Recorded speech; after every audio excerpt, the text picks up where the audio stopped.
Hello hello, on se retrouve dans cette nouvelle vidéo pour faire le bilan de la 5e semaine du mois de mai et on se fera aussi la clôture du mois, donc on regardera le budget réel par rapport au prévisionnel, donc ce qui s'est passé un petit peu dans le mois et puis on fera le point sur les épargnes. Voilà, on se retrouve tout de suite.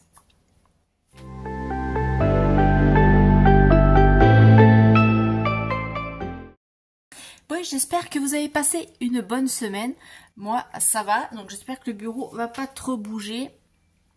Il est calé, mais normalement, ça devrait aller. J'espère qu'au niveau de la lumière, ça va aussi. Puisque je peux pas allumer ma petite lampe là, parce que ça fait interférence.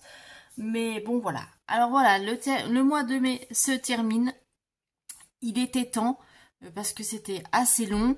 On a eu le salaire un tout petit peu en avance. Enfin, un jour en avance, donc ça va. Donc on peut faire la clôture tranquille.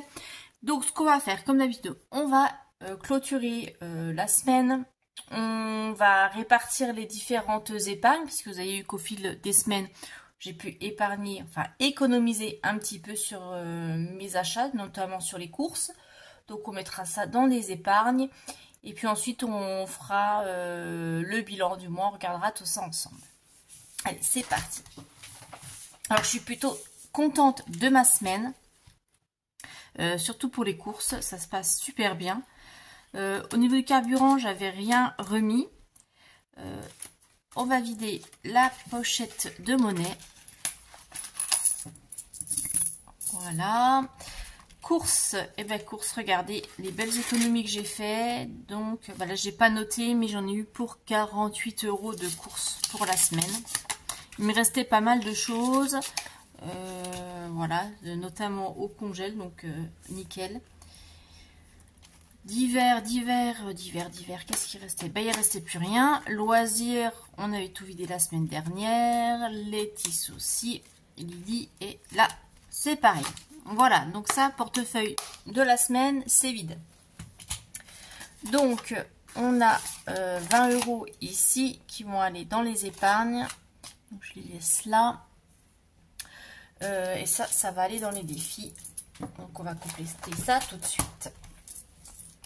Je vais déjà calculer tout de suite ce que je mets en défi pour être sûr de ne pas oublier. Donc, on a 5, 6, 7, 8, 9. 9 €, 30, 40, 50, 9 € 58.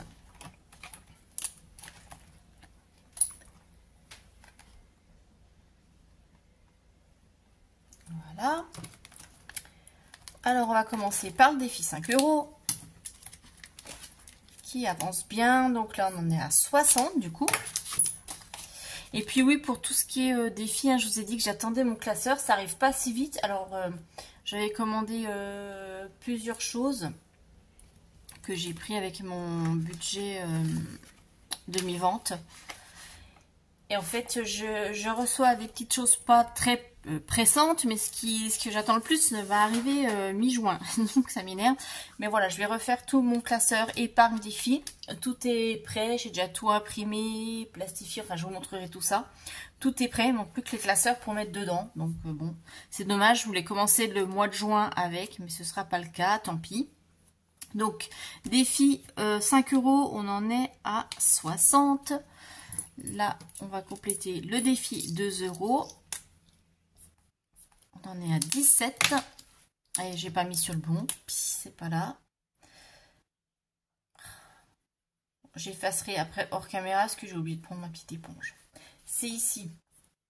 36 €, oui, 36 € pour le défi 2. Et puis là, on a le défi. Pour le défi monnaie. Donc j'avais dit que ça y est, je me souviens déjà plus. 20, 30, 40, 50, 58, ouais, 0,58. Je suis comme les poissons rouges, moi une fois que j'ai fait le tour du bocal, ça y est, je me souviens plus. Donc plus les 9,33 qu'on avait, donc j'en suis à 9,91. Voilà, voilà. Et pareil, la défi monnaie, tout ça, je vais le faire, mais avec un autre support. J'ai hâte, parce que je les ai fait exprès. Je les ai fait exprès pour ça. Et je suis pressée d'avoir mes nouveaux supports. J'ai envie de changement. Voilà. Est-ce que c'est dû au changement de saison, etc. Je ne sais pas. Bref, donc ça, c'est fait. Et bien maintenant, on va faire le point. Donc, on va remplir les épargnes. Donc, on va récupérer ce qu'on a économisé tout au long du mois. Donc, il y avait encore 20. Donc, ce qui nous fait 40 €. 40 € ce mois-ci d'économiser et à mettre dans des épargnes.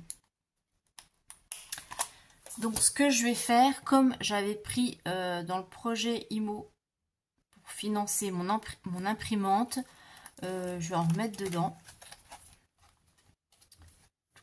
Il est où?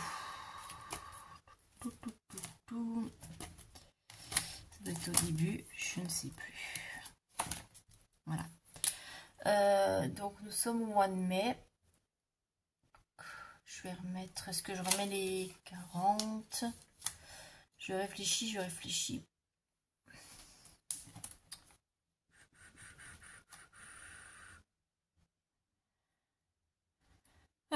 Pop.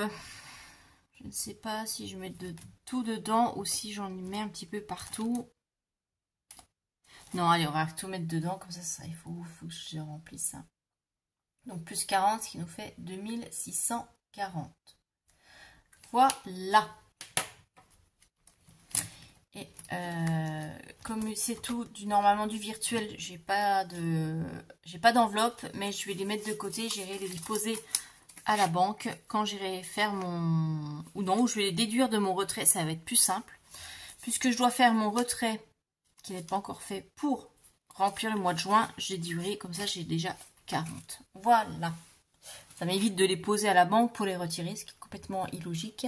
Donc ça, c'est fait. Voilà.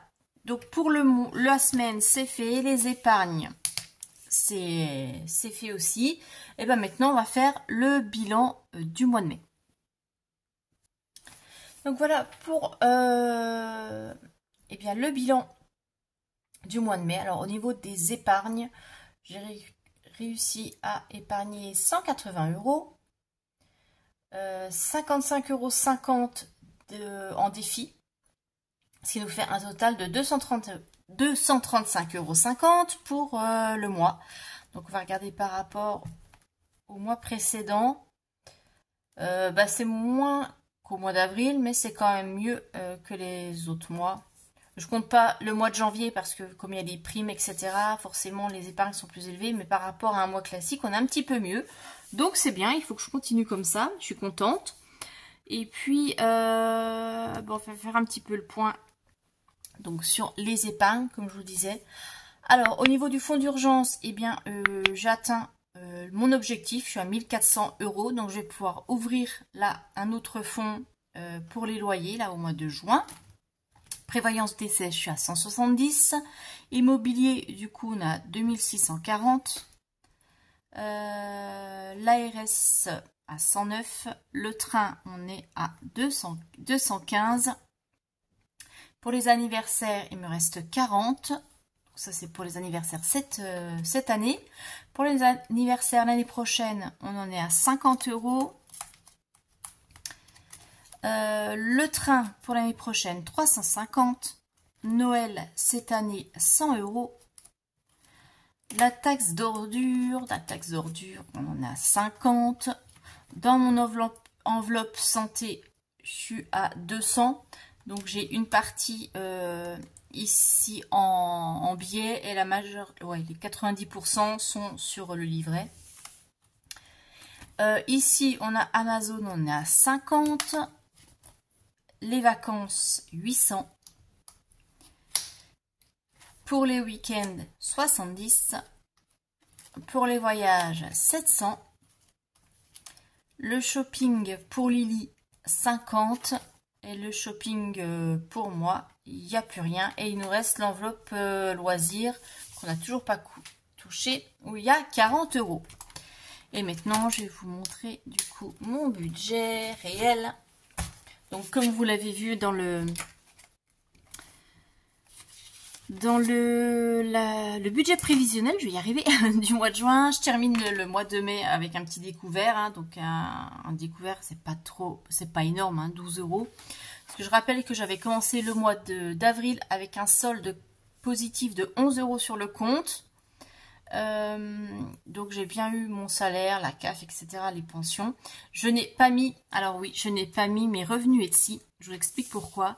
Parce qu'en fait, j'ai ouvert un compte courant à part, juste pour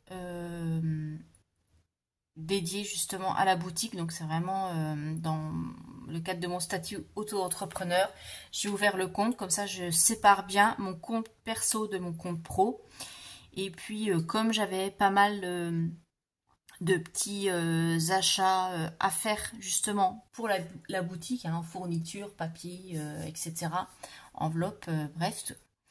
Je prends directement sur mon compte pro et puis comme ça me permettra aussi de payer mes cotisations URSSAF. Vraiment, tout est bien différencié et je me verserai des fonds au fur et à mesure quand mes cotisations seront payées, etc. Voilà, je ferai comme ça. C'est plus simple et ça m'évite de tout mélanger. Pour moi, c'est beaucoup plus clair. Donc, au niveau des revenus, rien de particulier. Je ne me suis pas fait de versement. Tout est sur le compte à côté. Et ça, je ne gérerai pas justement au niveau des enveloppes, hein, puisque c'est vraiment un compte professionnel. Donc, qui n'a rien à voir avec mon budget perso. Au niveau des dépenses fixes, donc un petit peu plus, oui. Parce que, comme je vous disais, au niveau du loyer, j'ai eu la régule de charge. Donc, j'ai eu 719 € au lieu de 680. Qu'est-ce qu'il y a eu aussi? Bah, rien d'autre, oui. Voilà. J'avais aussi une régule de cantine, mais ça, je l'ai reçu en mai, mais je l'ai mis sur le budget de juin. Donc, c'est pas encore débité, mais ce sera débité sur le mois de juin. Et j'ai oublié de le mettre dans le budget prévisionnel, donc c'est pas grave. Au niveau des virements permanents, ben, tout a été prélevé. Carburant, j'ai utilisé 41 € sur les 50. La consultation, voilà, 25. Au niveau des courses, donc là, j'ai quand même bien économisé. Je suis contente. Donc sur les 400 € prévus, j'en ai dépensé 311. Sur l'enveloppe d'hiver de 20 €, j'ai dépensé pratiquement 13. Et tout le reste des enveloppes, j'ai tout utilisé, puisqu'il y avait cette sortie restaurant. Et donc, on rajoute les 40 € d'épargne en immobilier. Donc, ce qui fait, voilà, un solde débiteur de 12 € sur le compte. Bon, et bien voilà pour ce mois de mai. Alors, dites-moi, vous, un petit peu comment ça se déroule. Si vous avez bien clôturé, je sais que certaines ont déjà terminé, sont déjà sur le mois de juin depuis le début de la semaine. Après, tout dépend quand on a le versement des salaires, effectivement. Mais là, on va pouvoir rattaquer sur le mois de juin. J'espère que tout va bien se dérouler. Je vous ferai la vidéo remplissage, je pense, je vous la publierai dimanche. Et celle-là, comme ça, là, nous sommes vendredi. Je vous poste celle-ci ce soir encore si je peux, sinon ce sera demain matin. En attendant, je vous souhaite un très bon week-end et je vous fais de très gros bisous. Bye bye.